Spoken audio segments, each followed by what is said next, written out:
Good morning sir. Good morning, বসো বসো। কিরে মাকা, কোথায় চুল কাটলে?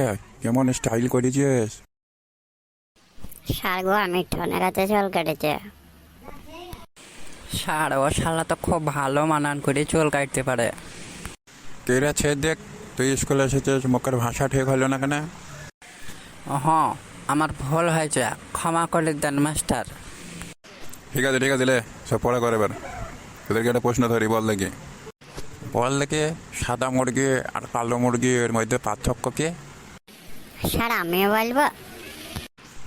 হ্যাঁ মাকা, তুই বল দেখে সাদা মুরগি আর কালো মুরগির মধ্যে পার্থক্য কি?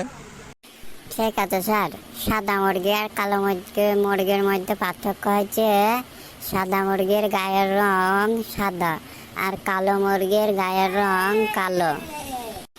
আর স্যার, সাদা মুরগি সাদা ডিম দিতে পারে আর কালো মুরগি কালো ডিম দিতে পারে না। আরে মাগা, তুই তো সাংঘাতিক পড়া পারিস রে। থাম থাম থাম, তোকে আর বলতে হবে নাই। আজকে তোরা সব বাড়ি যা, তোদের আজকে সব ছুটি। বন্ধুরা, তাহলে আজকে আমরা বাড়ি যাই।